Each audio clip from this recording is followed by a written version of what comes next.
Salam hormat dan salam Malaysia Madani bersama saya Vanessa Mering dalam Berita Pagi Sarawak edisi Isnin 18 September. Kita mulakan dengan perkembangan ini. Seramai 4,829 pelajar tingkatan 6 dan kolej vokasional seluruh negara menerima manfaat menerusi inisiatif Rintis Bantuan Tanpa Tunai anjuran Kementerian Perdagangan Dalam Negeri dan Kos Sara Hidup sejak Februari hingga September tahun ini. Timbalan Perdana Menteri Datuk Seri Fadila Yusof berkata, program yang turut mendapat kerjasama Kementerian Pendidikan itu sudah dilaksana di 13 lokasi seluruh negara dan Kuching merupakan lokasi terakhir pelaksanaannya melibatkan 400 pelajar. Jelas beliau, pelajar diberi RM50 bagi tempoh 3 bulan melalui e-dompet. Berdasarkan data semasa, pelajar tingkatan 6 dan kolej vokasional membuat perbelanjaan tertinggi untuk pembelian data internet bagi melaksanakan tugasan dan projek serta kos pengangkutan. Sumbangan itu juga bagi menyokong dasar pendigitalan dalam negara selain menggalakkan penggunaan e-dompet untuk urusan jual beli menerusi inisiatif pendigitalan sektor peruncitan. Datuk Seri Fadilah berkata demikian dalam ucapan perasmian Karnival Sara Hidup Peringkat Sarawak di Kuching.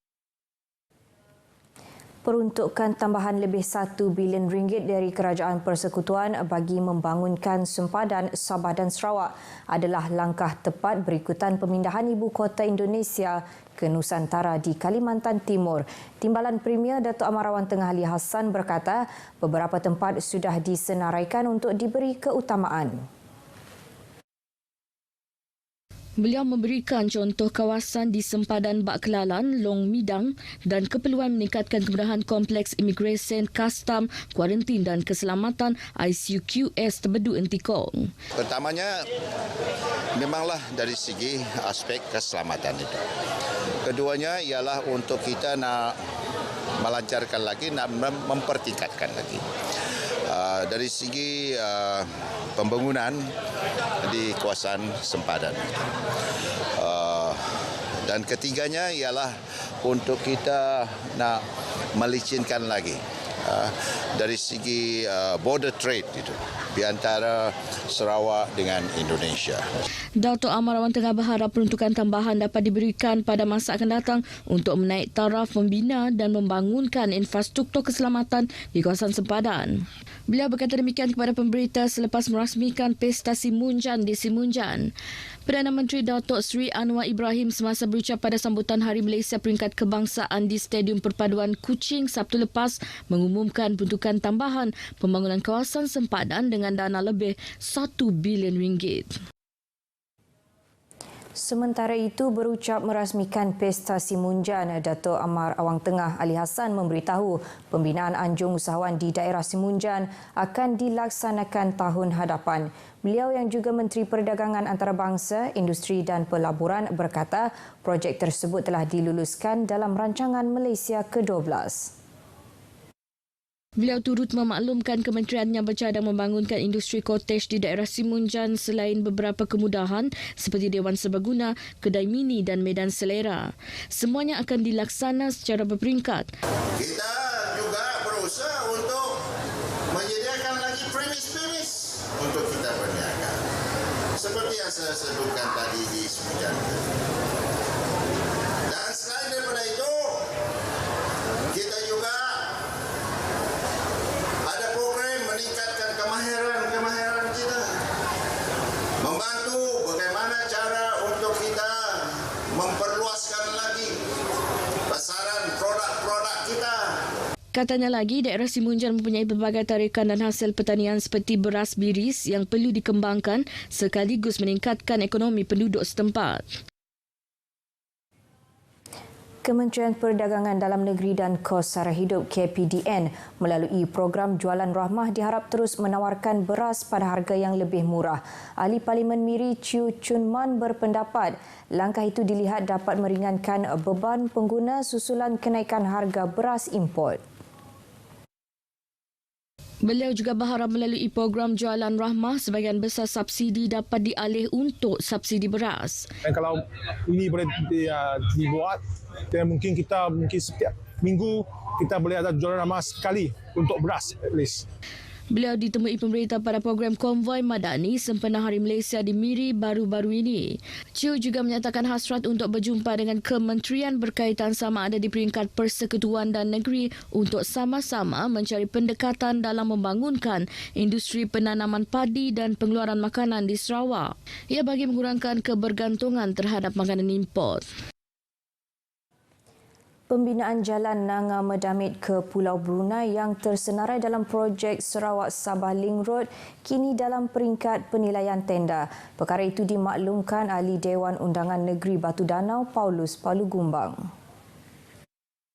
Saya difahamkan oleh pihak NRDA bahawa tender telah selesai dan sekarang ini dalam peringkat penilaian tender. Dan jalan ini nanti akan dibina dan akan juga dibina side by side lah seiring dengan bekalan air bersih daripada Medamit ke Pulau Brunei. Jelas Paulus, antara skop kerja projek tersebut termasuklah pembinaan jambatan Sungai Seriban dan jambatan Semena menggunakan dana kerajaan persekutuan. Beliau menyatakan demikian kepada pemberita pada program Hari Keluarga Sabarkas Cawangan Batu Danau di Kampung Bukit Gudang, Limbang. Program sempena Hari Malaysia itu disertai ahli daripada 25 unit Sabarkas Cawangan Bukit Danau. Projek pembangunan kem markas Panglima Medan Timur Tentera Darat PMTTD yang baharu akan dibina di Batu Kawah Kuching dalam masa terdekat. Panglima Medan Timur Tentera Darat Lieutenant General Datuk Muhammad Sofi Mat Lepi berkata pembinaannya dijangka bermula awal tahun depan dan dijangka siap pada tahun 2027. Beliau menyatakan demikian dalam amanatnya bersempena perbarisan perutusan Perintah Ulong Panglima Medan Timur Tentera Darat ke-6 di Kem Muara Tuang, Kota Samarahan. Dalam pada itu, beliau memaklumkan pembangunan Rumah Keluarga Angkatan Tentera RKAT melibatkan 4 projek yang sedang dilaksanakan. Ia merangkumi 958 unit rumah iaitu di Kem Muara Tuang, Kota Samarahan, Kem Raskom Sibu, Kem Lok Kawi Sabah dan Kem Kabota di Sabah. Selain itu, PMTTD juga telah menerima peruntukan khas berjumlah 16 juta ringgit bagi kerja-kerja senggaraan RKAT dan prasarana termasuk menaik taraf pasar Dayak di Kem Penrisen Kuching.